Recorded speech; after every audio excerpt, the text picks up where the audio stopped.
down, the bush is still there, but on the north facing slopes especially. But spring looks like it's finally here. The grass is turning green. Let me give you a view of outside and see if you can.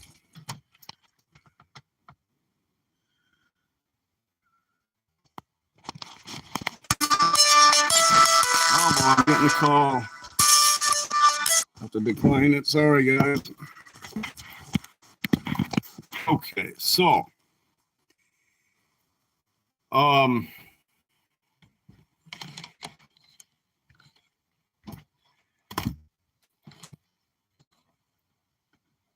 why is everybody offline? Are you there?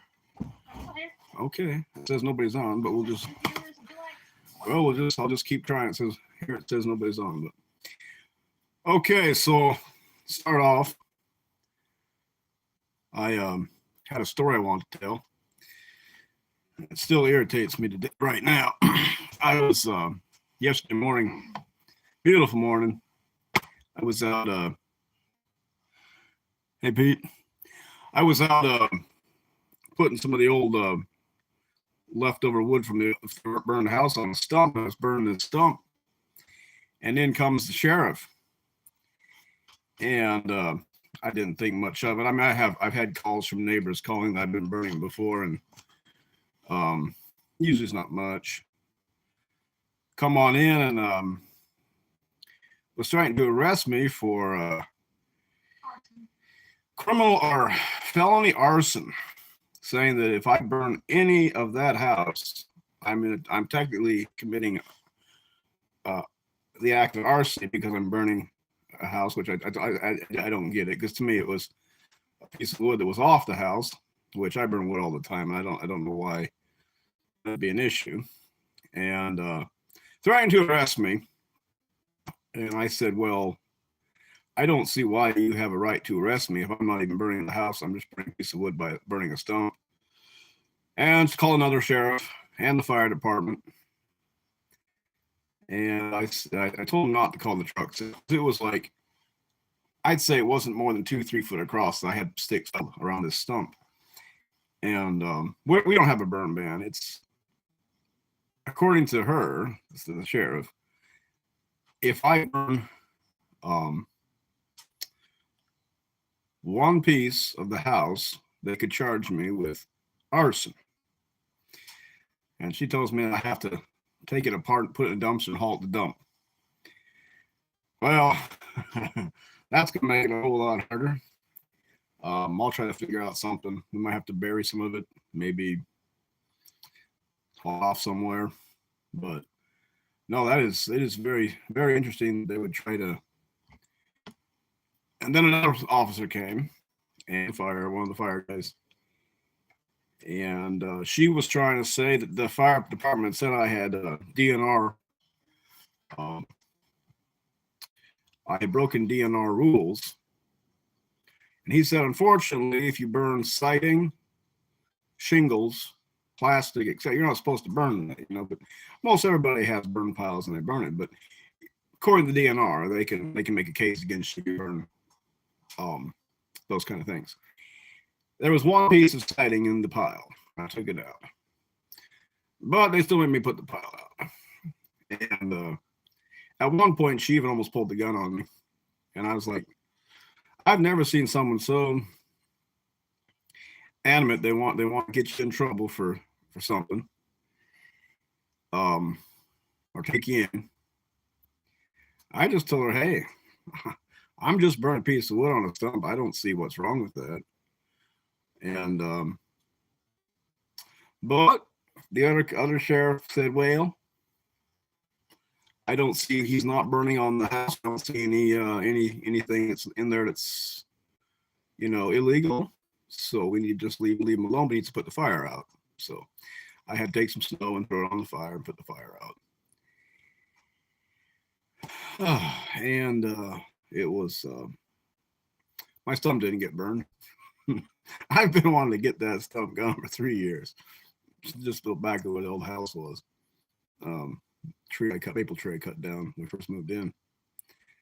Pines, I burned quite a few of the pine stumps. They burned a little easier, but this one was pretty tough. Yeah, so that looks like now I'll have to be careful how I get rid of my house material. I still don't understand how they can say you can't burn wood from a house. I mean, she was saying treated lumber and that kind of stuff, but this is this lumber. It's just the house was built 100 years ago, and it's not treated. Um, just regular lumber, so it shouldn't be a problem. Have you seen any chat messages, Dix? Not since Pete sent greetings. Okay, just Pete. Oh, and Pete. It's not saying anyone's on Pete right now. What's that? Oh, there Pete just wrote. It's very frustrating. Words. I'm sorry that happened. Had some experience years ago. Made me upset. Well, what made me more upset than anything is her threatening to arrest me and even almost pointing a gun on me when I reached for my pocket to get my tobacco out. I mean, I reached in, so I reached in my pocket. And she's going for a gun. I was like, "What are you doing?" She's like, "Well, what are you going for your pocket for?" I said, "I'm getting my tobacco." She made me stand in front of her car with my arms back. He went and looked at it. He's like, "Well, there's only one piece of siding in it. Just pull it out." And so he pulls it out, or I pulled it out, and it was surrounded by mud and snow. There's no burn ban, it was just a small pile. I said, "Well, what are all these branches? I need to burn these branches." And she's like, "Well, you can burn branches. The question is, if I burn any house materials in it, I can be charged with felony arson." Which to me it makes no sense, because for one, if I own the house and I burn a house, it's my house. I have no debt. I don't have insurance on it. It's just wood. So I see no felony in that. And a lot of people I talked to said it just doesn't make any sense. But anyhow, somebody had called in and complained that I was burning, probably a neighbor in town who drove by. I suspect it was that morning because I had burned it in the evening and had nothing happened. So it was about 8 I started. No, it was in the afternoon. Remember I started so early. Oh, I started. My wife started in the afternoon. So I started 5 afternoon. I burned all the way about 2 in the night, and I got a lot of stuff burned.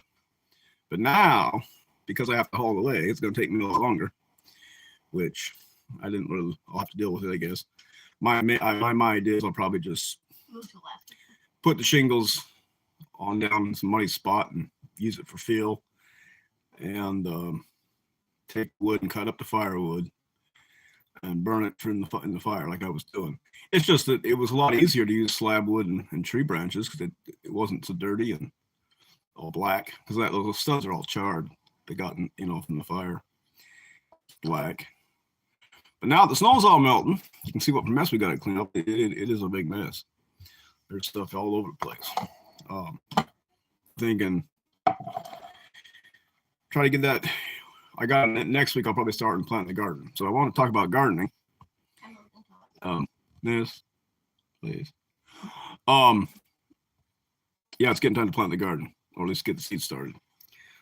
This year I'm going to try to put peas out in the garden directly instead of sowing them into the greenhouse, because I think they actually do better planted direct into the ground.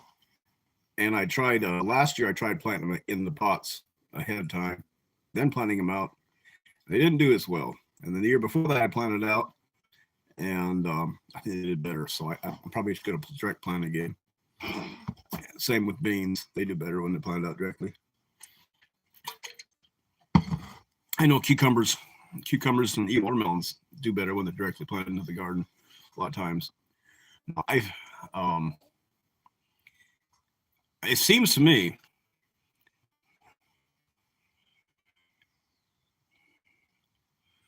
so you can your syrup. We use it once we cook it to a certain point, it doesn't go bad, so we didn't have to can it.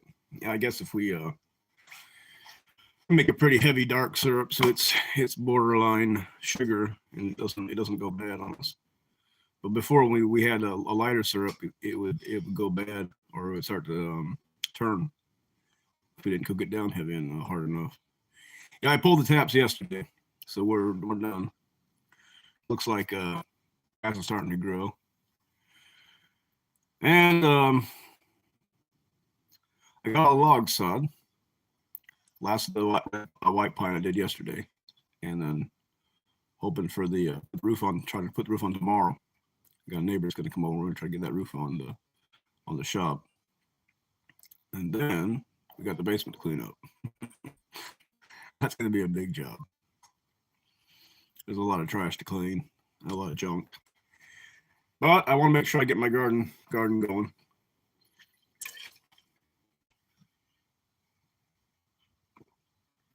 Oh, so you got to can it. Can you sell it? Nice.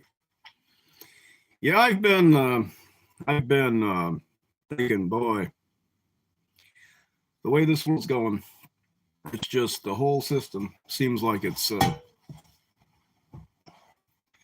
going the way I don't like it. And as a off-grid small farmer, I don't make a lot of money, and usually I end up a lot of my money I make into taxes, and my taxes are pretty much raised every year since we've been here. I put a building up, they raise my taxes. I fix something, they raise my taxes, and I think it's been like 6 times in the last 4 years they've raised our taxes, and it's like, I just wish they'd leave them how they are, but they just keep raising them. And then I went and talked to them about it. I said, you guys raise my taxes a lot. And they're like, well, we could raise them even more. The value of your place gone up. Yeah, it was, I don't like taxes. And I've been, sure been considering, there's places in Alaska where land's unincorporated. I'd almost feel like moving up there and buying unincorporated land and farming there. I'd have to make less money because I wouldn't have to pay taxes on it. It wouldn't be as necessary to try to make cash. To me, it seems like a good idea if everything goes digital and I can't deal in cash. I'd rather not deal in the system. And it'd be nice to have a place I actually own. You know, in Belize, that's what I liked about Belize. 25 acres of it you owned outright if you were a farmer, and they didn't tax you for it. It was yours. I like that. And in Alaska, there's different areas, unincorporated areas that the land is yours when you buy it. You don't owe taxes on it to a corporation. And to me, that's kind of it's interest. I'm so surprised the price of land in Alaska. I mean, I think you can almost get cheaper land here in Michigan than you can get in Alaska.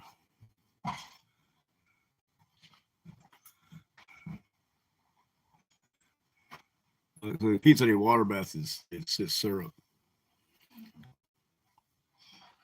I think the syrup, the maple trees are budding, so it shouldn't be long the leaves pop out. I think my wife said the crocuses are blooming. I didn't see them. The little bluebells I saw, they're blooming. So I think the flowers are coming. If it stays this way for a week, we'll have good grass. The grass didn't freeze. The ground didn't freeze that much with snow on it, so the grass is getting a good start. It looks like, and if it stays warm, hopefully it will. I won't have to buy hay this year. I had put away from my field. I had done a deal with one of the Amish guys, and I had 70 bells that I kept, and he took the other bells. And I thought I was going to make it, and then I lost the snow like this. Looking, boy, I might have enough hay for the year, for the winter, spring. But yeah, I got 6 bells left, so it looks like I'll probably make it through. If it stays nice like this, we'll have our hay. 87 degrees. Yeah, it's warming up here too. I felt it went from winter to warm real quick. We had was a week ago 8 inches on the ground. It would melt down a bit, and then today it's pretty much all gone except on the north facing slopes. In the bush, it's still there, and the drifts. There's here and there a drift that still hasn't gone yet. Record high temperatures. I don't actually have a thermometer, so I don't actually I don't check the temperature, but I can tell you it is warm. It's not cool. Yeah, I should take my jacket off. What's that? Yeah, it is. It's kind of warm in the house. Wife was cooking. No, we cook year round on the stove, so House gets a little warmer that way, but for make good food, I prefer the wood heat, wood cooking. It'd be nice to have something. Oh, maybe. Yeah. So what do you guys think about Alaska? If I'm moving to Alaska, Like a modern day caravan. I've been thinking about it for years. It's just to actually make the move. It's kind of a long ways, and you have to give up a lot in a way. And I hear the prices of living up there are quite a bit more expensive. You want to buy stuff, but it's a lot of country. A lot of it's empty. I mean, I think it's in the area I was looking at. It's got 650 square miles. They've only got like 2,000 people in the whole area. That's not a lot of people. And here it's like less than 50 square miles for our area, and it's like between 23 and 25 people per square mile in this area. We're in the highest tax zone in this area, and part of the reason for that is the Brimley Reservation. The Indians don't pay tax on their land. They don't pay land tax, and so what happens is the taxes get raised in the Indian areas for those that aren't Indians. We have half our taxes go to schools, and then some goes to fire and some goes to state. But there was I'm thinking this was the highest tax area in this area of Michigan was Daphne Township, Chippewa County. Lucky us. My wife said, "Lucky us." No, it's a lot higher than Missouri. I'd say Missouri taxes are pretty reasonable in a sense, except Missouri taxes you on everything. They tax you on your horses, your cows, your cars, your furniture. They want to know everything you had. They want you to put down everything. Equipment, how much equipment you had, how much livestock you had, sheep, goats. I don't know if they had chickens on there. I can't remember if chickens were on, but they definitely taxed you on pretty much everything. The thing is, the closer you get to the lake, the higher your taxes get. If you're by water, taxes get a lot higher. If you're on the lake, they're even higher. So we're far enough away from the lake that we don't get the lake tax, and we get half our taxes cut off because of the agriculture exemption. People who don't have agriculture, who aren't farming, they've got really high taxes. And hey, how is Vermont in taxes, Pete? Is it high?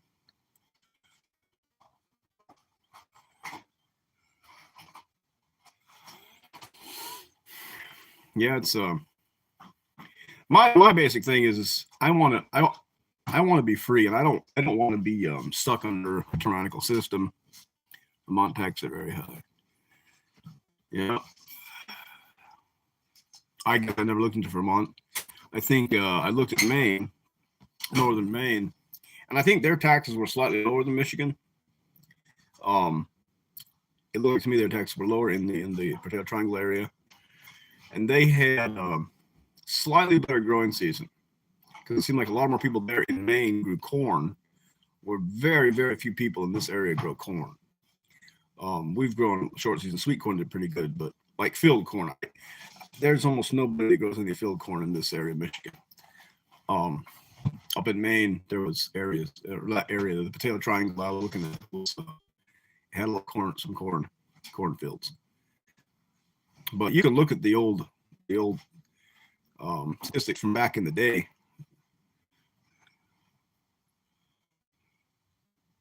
Yeah, it's the farmland in that area in the Potato Triangle is a lot cheaper. That's where the Amish are going up there in Maine. We got up a couple of times, look at land up there. It's more rocky than it is here. Here it's more clay soil. We have a lot of clay, heavy clay, and there was more rocky. I saw a lot more rocky soil in those places.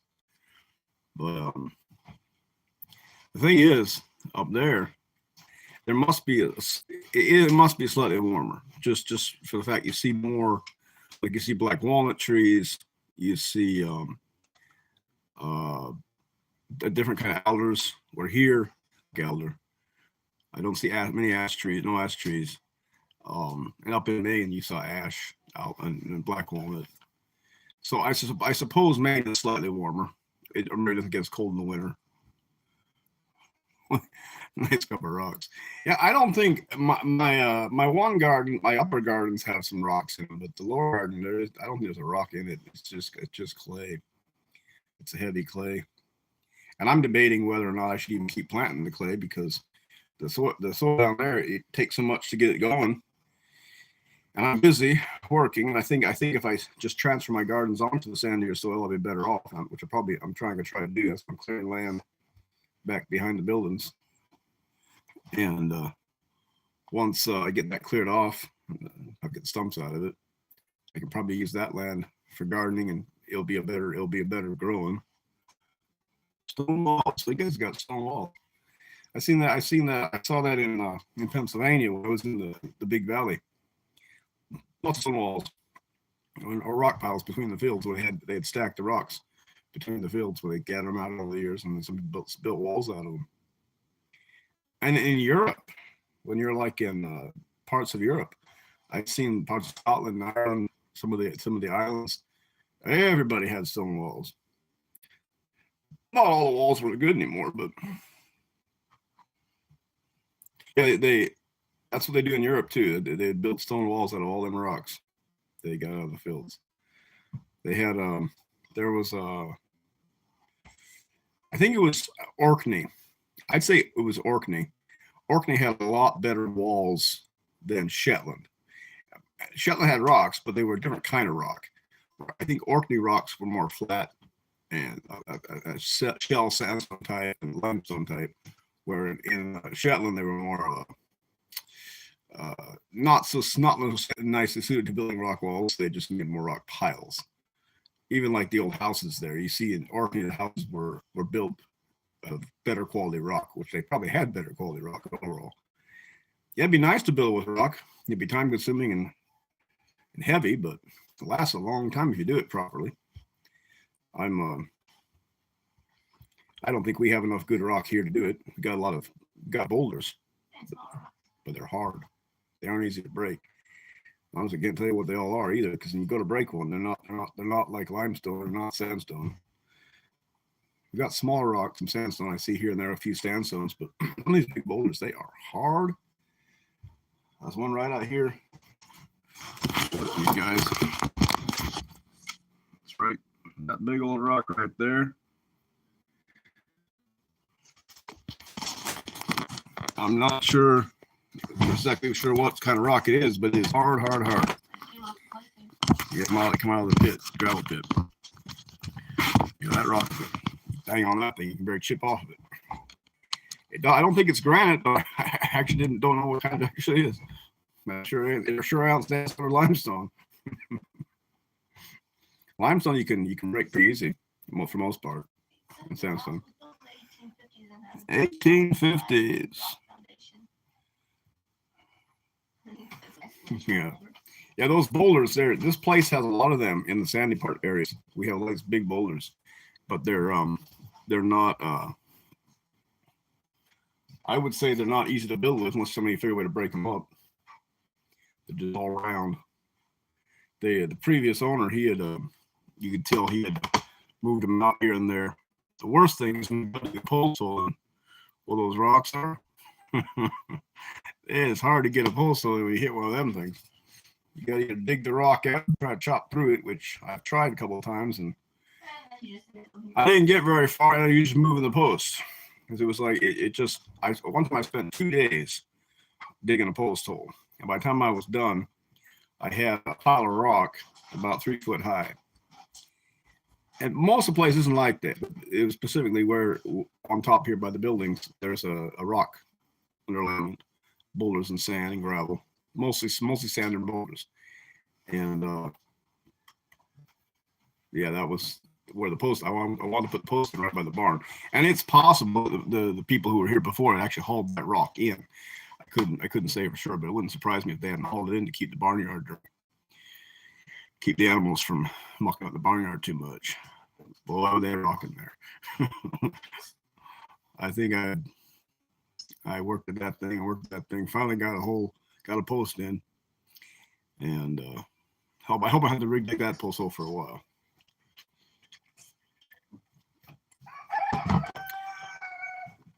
Yeah, it sure is nice. The chickens started laying pretty good. The warmer weather.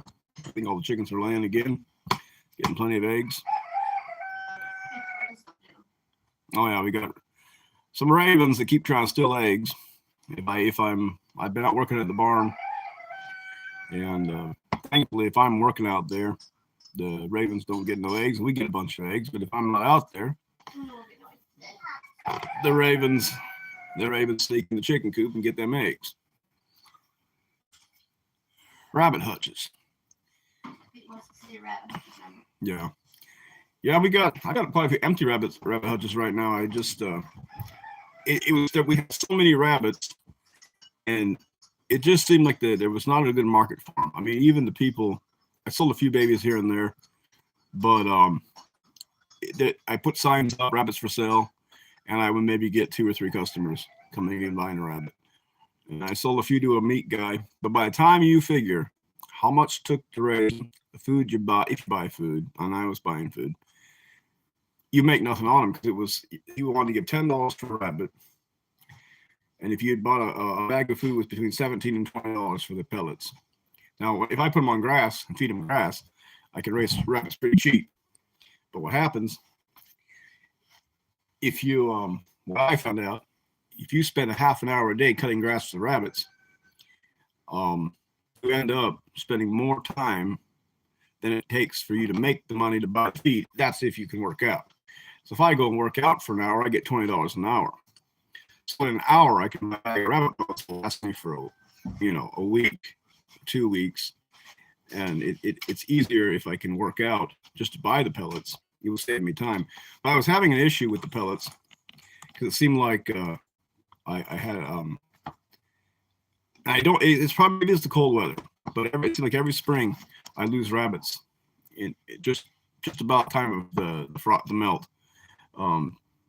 Perfectly healthy rabbits would just die. Oh, and they're fat rabbits. They were not skinny at all. It was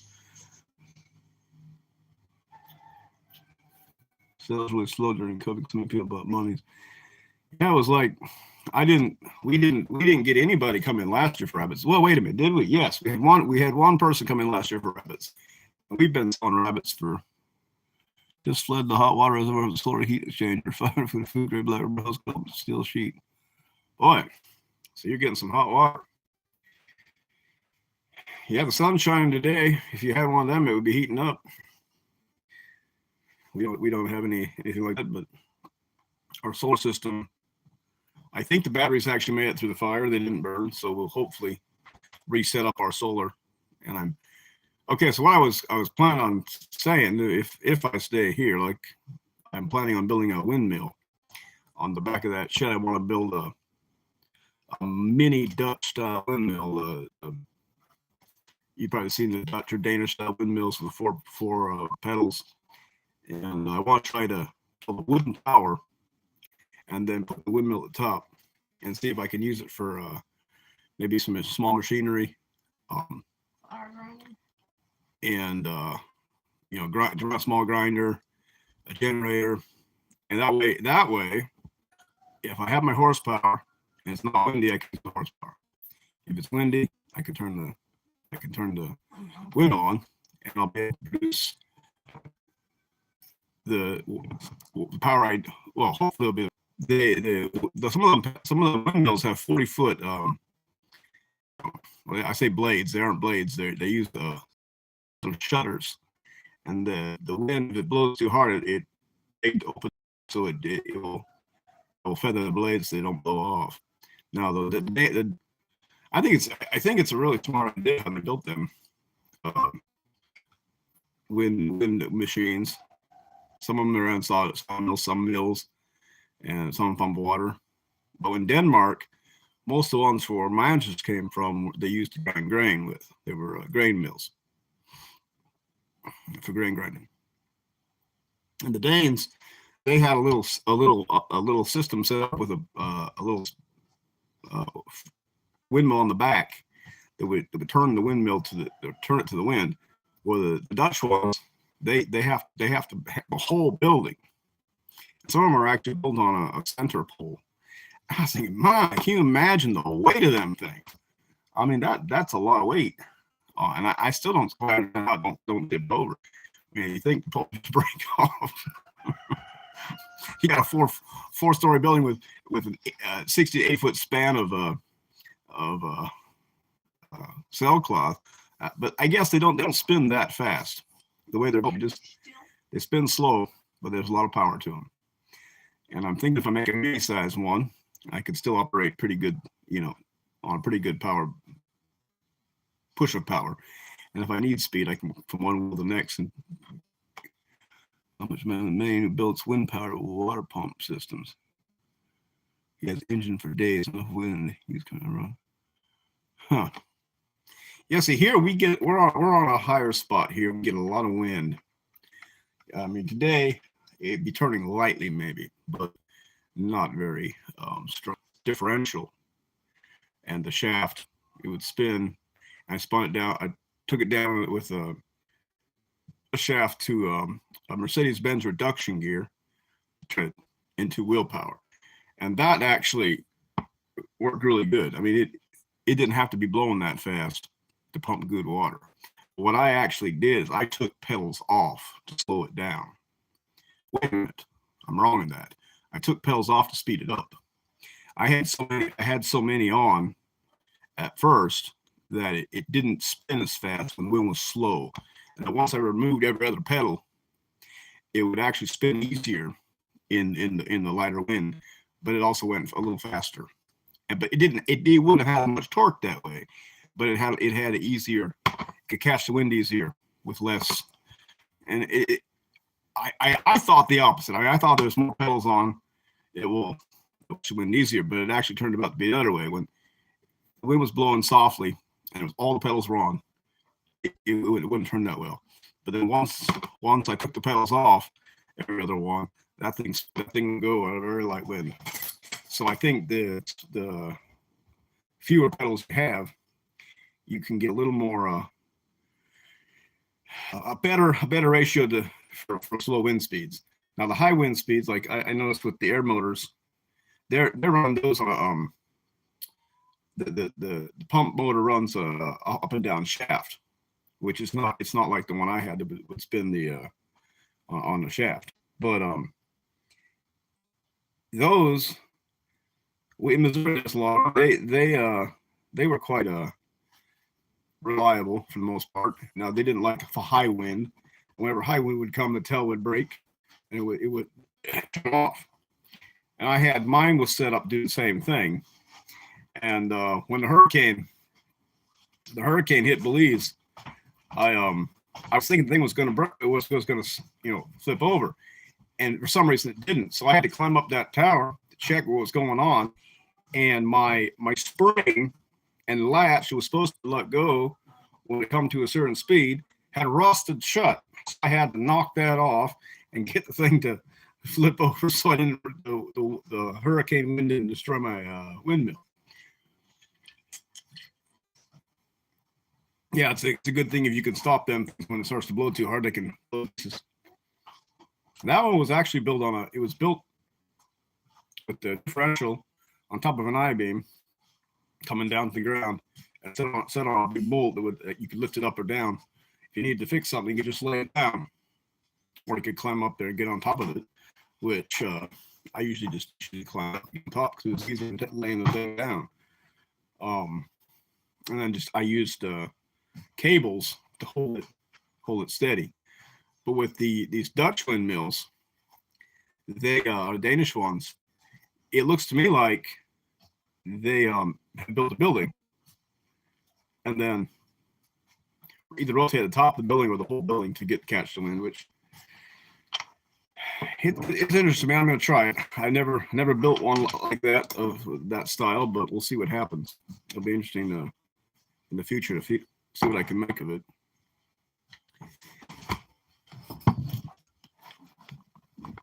I think wind power is a wonderful way to go, and you want to do something because it's a free source of power. And again, not always reliable, but it's for everything. If the wind's blowing.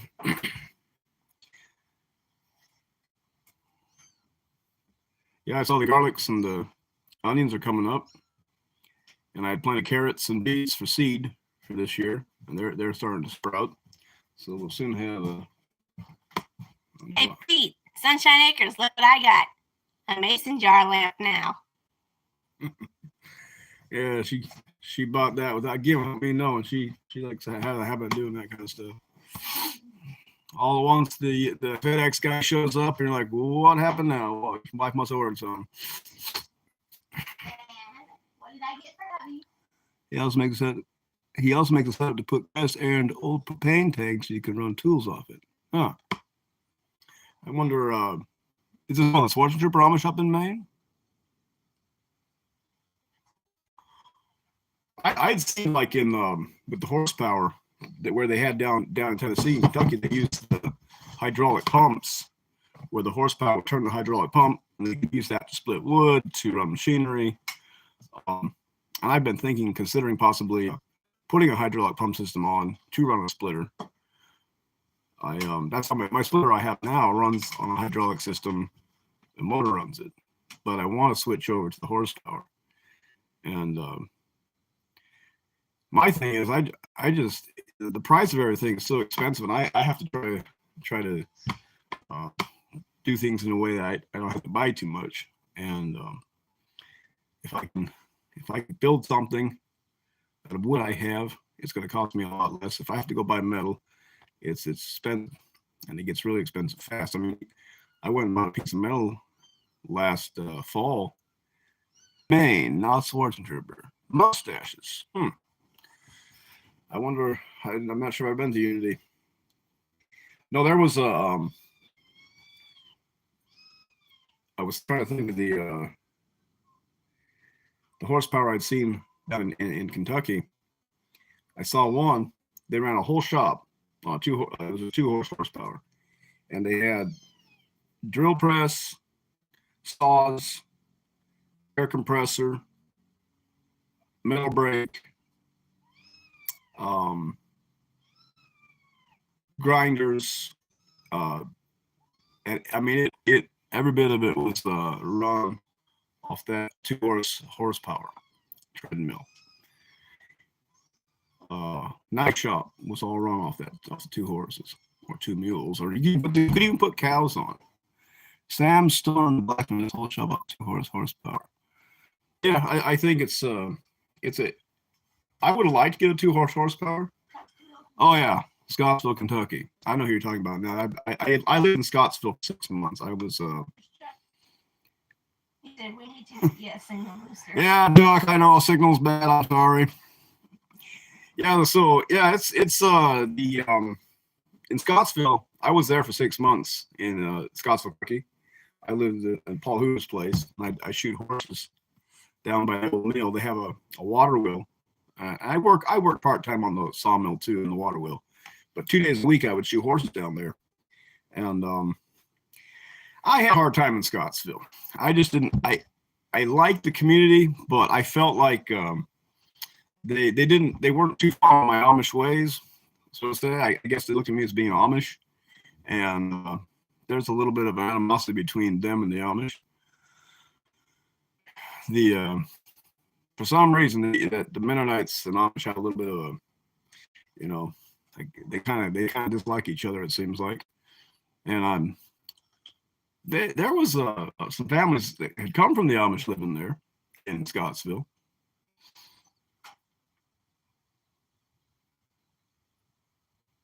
And the thing is too, it's a whole different type of singing and style. Because with the Amish, I gotten used to their type of singing and church, everything. Yeah, the Hoover Mennonites. And then when you go with the Hoovers, like, how do you say it? They're not as friendly. I felt like they weren't as friendly to me.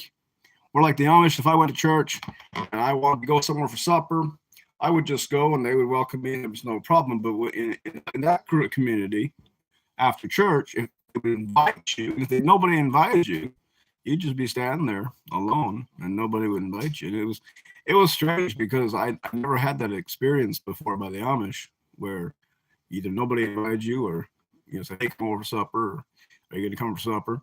And I could get there, and it was like they have church, and people start going home, and pretty soon you'd be the only one left, and you're like, okay, they're all gone. Nobody said anything. And there was a couple fat guys that would, now and then invite me to come over. But I noticed that the Hoover Church, I'd say, is in many ways more conservative than a lot of the Amish churches. And maybe, yeah, they don't joke around as much. They're more serious. They don't joke around like a lot of the Amish guys. I mean, you meet some Amish guys that really like to joke around and laugh and have fun. And the Hoover Mennonites are, especially the Hoovers, they are very serious people. I'm not a really jokey person, but I had a hard time because they'd always get after me for laughing too much. And I had a hard time too. They'd sit at the table and wouldn't say a single word the whole time. Oh, I was so used to talking at the table, carrying on a conversation, laughing a bit. Well, you'd sit at their table, it was like nothing. They'd all just quiet. And I'm not saying they're all like that, but some of the families, it's just so quiet. And I had a hard time with that because I'm not necessarily a quiet person. I like to talk. I enjoy talking. It's kind of hard for me to just sit around a bunch of people and say nothing.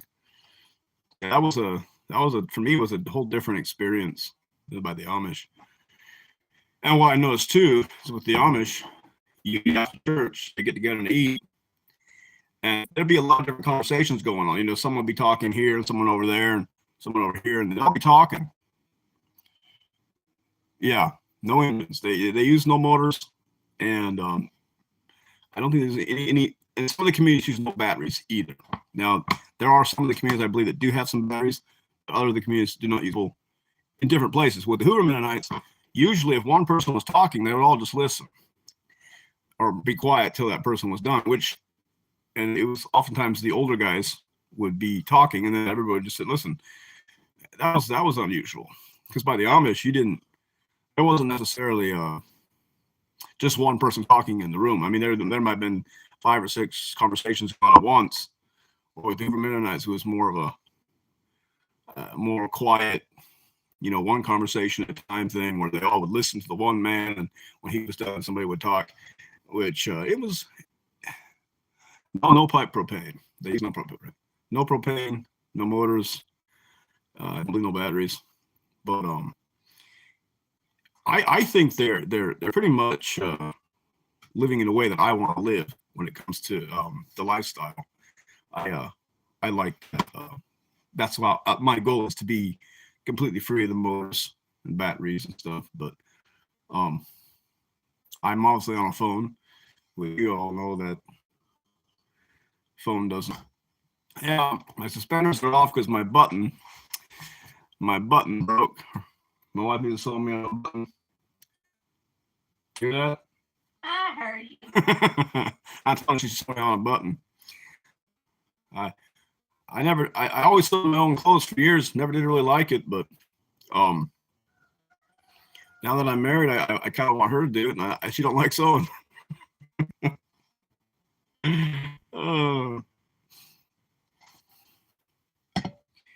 No, I used to make all my own clothes, and then when I moved to Scottsville, the people down there, and then Belize as well, they wear the shirts, buttoned all the way through.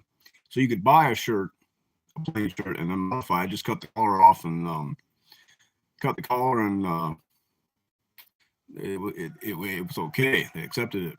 Where the Swartzen Troopers, they only have 2 buttons. It comes to about here, and then they made their own shirts. And a Swartzen Trooper shirt is made quite simply. It's just they take a square of material and fold it over into a square, and they cut the arms like square or rectangular, fold over piece of cloth and put a patch in under the arm. and that way it's all square pieces. There's no angles. It's pretty simple to make. And I found them simple to make. You just basically sewed the arms on, sewed the patches on, put cuffs on them, and then you cut a little spot out for the collar at the top, and cut a straight line down, and saw a piece of material on for the top. It was pretty simple to make the shirt like that. I made many of them over time, but now I get so busy I don't engage in sewing very often. Yeah, I saw your melted sewing machine yesterday. It's out there laying on the ground. Yeah, we just bought her. I just bought her a new sewing machine before the fire, and sadly it burned. So we'll have to try to get her another one of these days. Maybe. I keep telling her money's too low. We don't have enough money to buy one right now. I've got 2 old ones, but she don't want to use them. I got the old Singer style sewing machines. Probably just most of my life, I just used the old Singer models, the treadle sewing machines. Mine was treadle too. It's just new. Well, yeah, yours plastic. What was it called? Original. To me, I think they look too modern. They're kind of fans, so like not too fun. Zigzag, the buttonhole, all good stuff. Go Brothers. So did they sell Pete? Did they sell the clothes?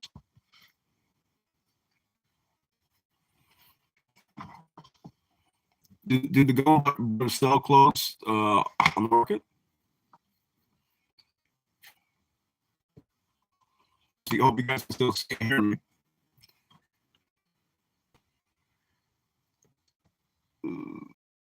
Communities, Millbury, Indiana. Never heard of them. I used to go to Jamesport, Missouri, and they had a used clothing store that you could go and buy pretty decent, cheap clothes from Amish made clothes. Used. They were used clothes. They weren't new, but they had cheap, not bad price clothes there. We got a lot of my pants and jackets there. I didn't really care for the shirts. I love long sleeve shirts. I don't feel covered. For some reason it just doesn't go me well. I burn so bad. If I roll my sleeve up, I burn so bad it hurts. I almost never roll them up. Why come you always wear long sleeves? It's hot. I say that. If you're a ginger, you go out in the sun and you burn your arm like that, it sure hurts a whole lot more. I can get everything there except shirts. They only sell two button pullover tops. Yeah, most all the Amish that I know wear only 2-button shirts with 2 buttons. That's the old, and a lot of that goes back to German tribes, because if you go back in history, the German tribes had a rule that if a man would open his shirt in public, past here, his wife could legally file to divorce him. And I've always wondered, see, they had this thing, a woman didn't divorce her man except for 2 reasons. And one was if his shirt was open in public. And I think the other one was that if he cut her to the bone or broke a bone, she could go to the council and ask for something to be done. Otherwise, there was no divorce. A woman couldn't divorce her husband in Germany back in the time. But that shirt thing with the 2 buttons, I think that probably goes back to that rule they had, that you were only supposed to open your shirt to a certain point and you couldn't go past that. And that was actually before they were Christians. That goes all the way back into the tribal days. And I think it's funny how the Viking movies, they're showing Vikings. I've always my wife said my house but dirty.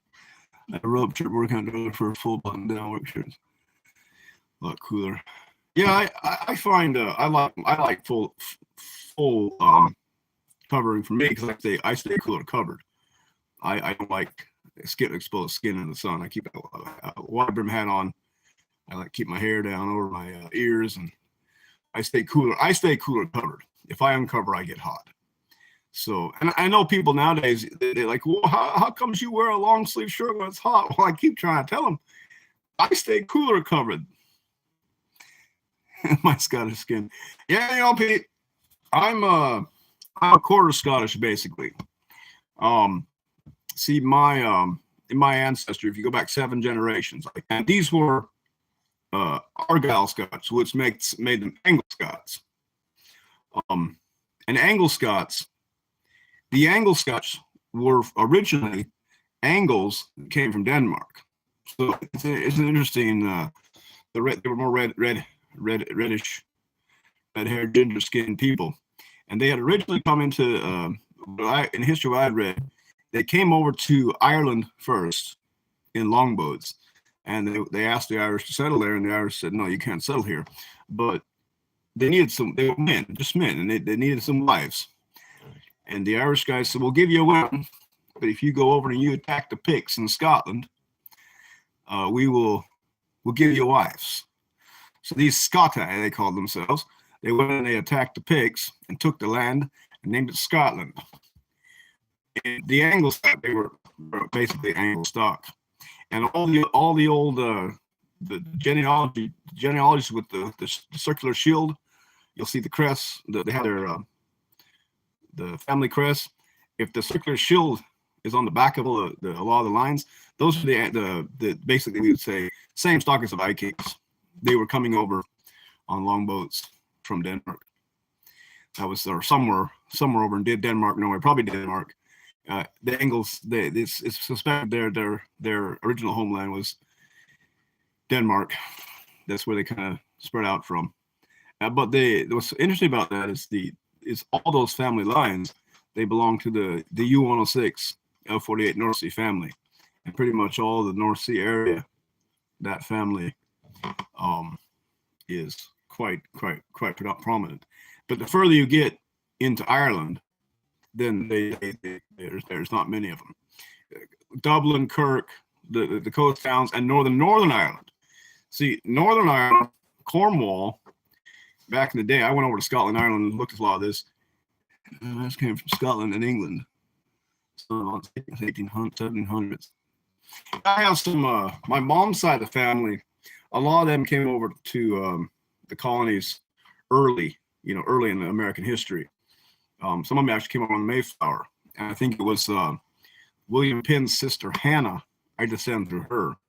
My mom's got a lot of more English in her. Her father had been from a German line. It came out of Bavaria. But what I thought was interesting about the Scotch people look at the Irish, like Northern Ireland, for example, and don't realize that Northern Ireland were people originally came mostly from Scotland. They were Anglo-Scots that were moved up by Cornwall into Northern Ireland. And they drove out the Catholics and put in the Protestant Scots. And that's where a lot of the Northern Irish and a lot of the immigration coming to America were these Anglo-Scots.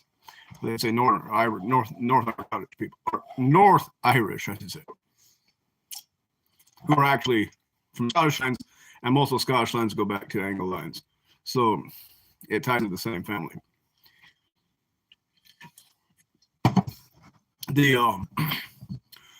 Cornwall, he was, I'll tell you, I went and visited the castle.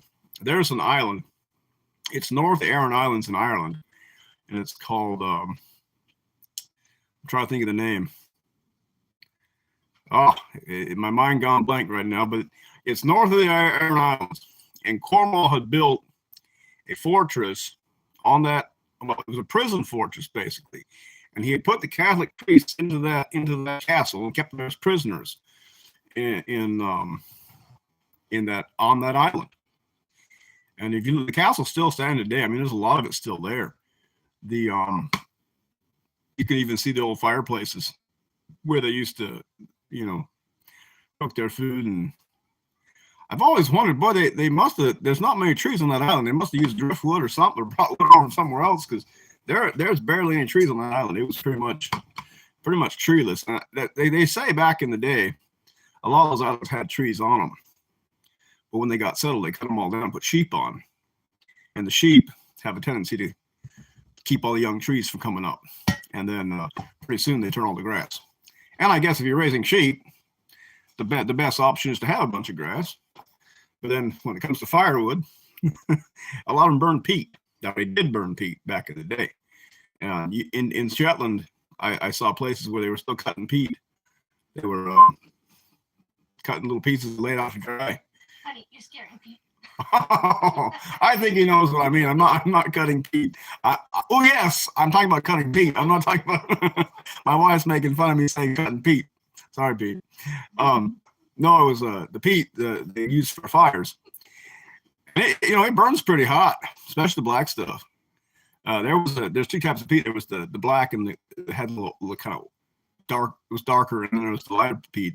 Lighter peat burns not as hot, and then the darker peat had more oil in it, and boy, it burned pretty hot. Yeah, you still see up in Shetland that they cut the peat every summer. They go out and cut that peat for the winter, so they can heat their houses and cook.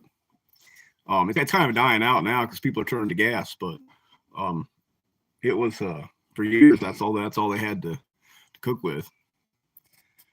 Over here, peat's an early stage of the coal burn. Yeah, it is. I actually think it is. If you go down, the further you go down into the peat, the darker black it gets, and the heavier it gets.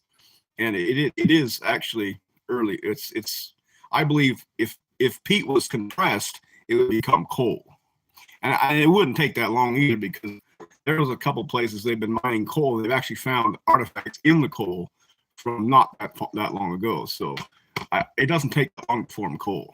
I mean, I know science says otherwise, but according to what I've seen, coal can form pretty quickly under pressure. And there was the Shetland peat, the black stuff looked like it was very similar to coal in the sense that it burned like coal. I try to. The problem is I have a really hard time finding bitumen coal. See, you can find the anthracite coal, the hard coal, and I have a really hard time with that hard coal because it's so hard. Unless you have a really good base bed, it don't burn well. It don't cook up nice. But the bituminous coal, it's a softer coal. You can make a nice coke bed out of that to heat your metal, and it holds its heat without as much air. When you do the anthracite coal, it's so hard. It makes heat, but the stuff is hard to get going, and it's hard to keep going because as soon as you quit blowing air on it, it dies, and it never would coke up as nice. So they say there's only one mine left in America. There's actually two of them. They say the Chinese own the one mine and ship all the coal to China from that mine, and the other mine somewhere down south, and that's where almost all the forging coal comes from. There's not many mines left. Yeah, anthracite coal in the stove, and the other coal is quite expensive. Oh my God, it's gone. Yeah, it's getting hard to find. It's getting hard to find good black coal, and it's I wish I could get a good source of it. It's just not readily available. I've tried to use a lot. A lot of times I'll use a little bit of coal, and then I'll add charcoal to it. Make my own charcoal, and then add that to it, and that will help me use less coal. And it seems to do pretty good with charcoal if you can get a nice pile of it. Charcoal works decently. Doesn't take as much air to keep hot either. It burns faster with less air. Well, I should probably let you guys all go and hope you're all right. Oh, my wife's got more coffee for me. More coffee.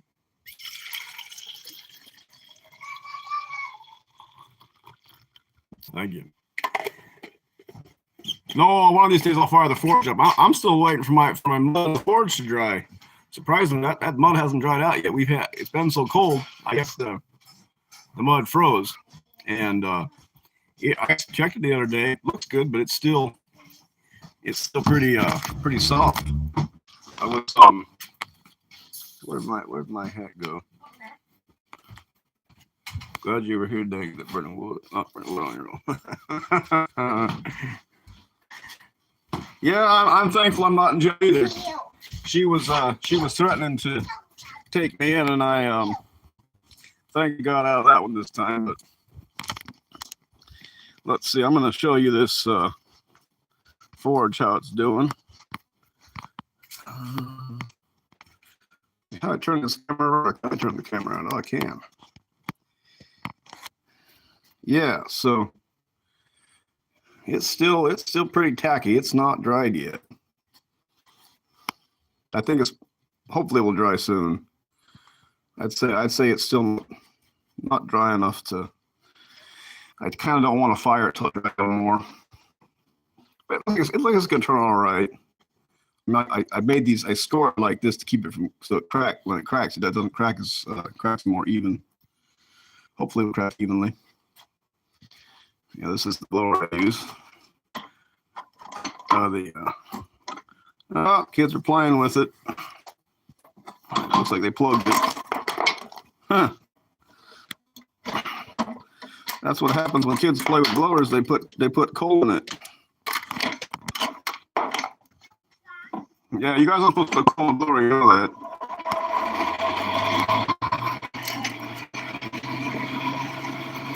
Whoa!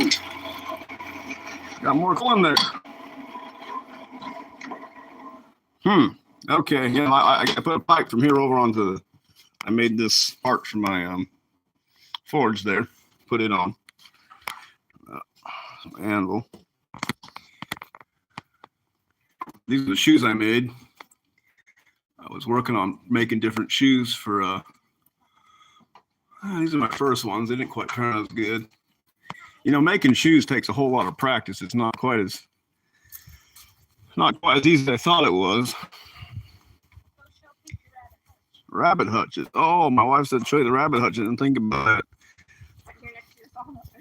Yeah, rabbit hutches are just right here. Now this first one, I didn't build that one. Someone gave it to me. I built these ones here. They were I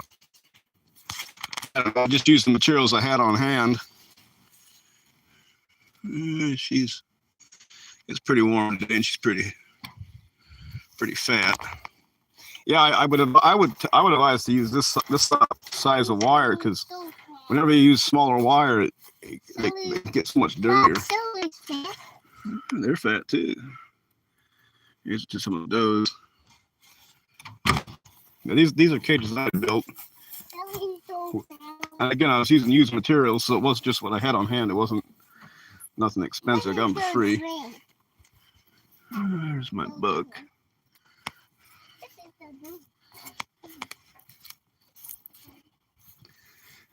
I'm wondering, I think if it stays like this, we're going to get some leaves pretty soon.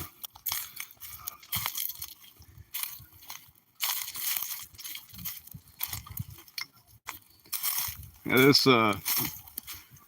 this shop here, it was built in the 1940s.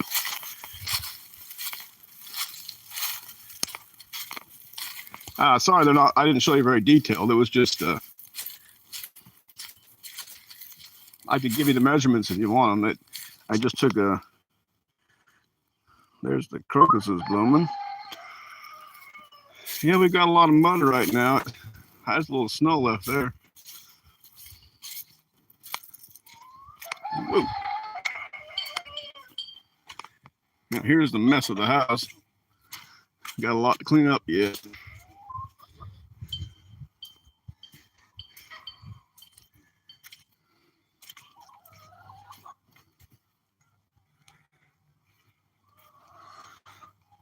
Yeah, he's got an attitude. If you get around his area, he likes to attack you.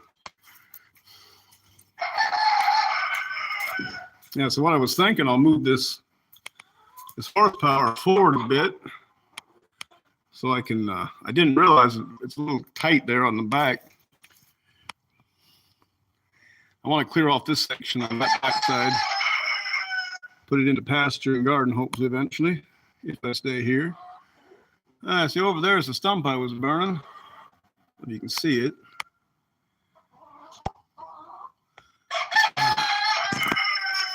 Yeah, I can probably zoom right there.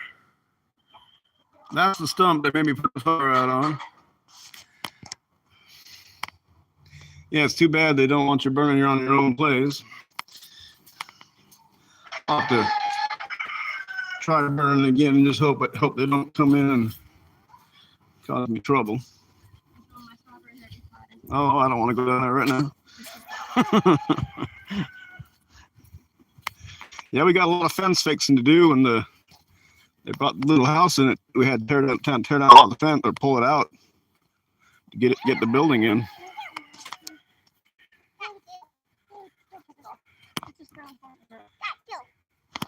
Oh, I do have an older saw. I just it was getting to the point where it was getting hard to start, and I took it in, had them look at it, and they said they couldn't find anything wrong with it. I think it's wearing out. I changed the spark plug and filter. Rhubarb. Yeah, the rhubarb's coming up. I'm planning on hoping to make a horsepower out of that thing. Haven't got to it yet. When we first moved in here, most of this stuff was all under trees.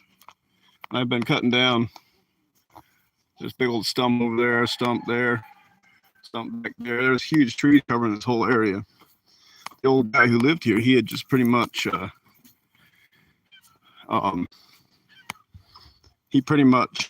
everything grow. Somebody little's been playing my strips. Now I want to redo the one greenhouse. I used the strips on the plastic. Yeah, so I've got the wood for the house.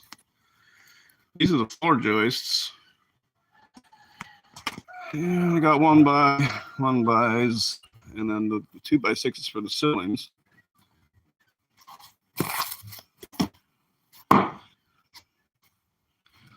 Yeah, this is this building I built all from lumber from the trees here on the place. It was mostly red pine, a little spruce maybe. Well, I'll let you guys go. You take care. We'll see you all later.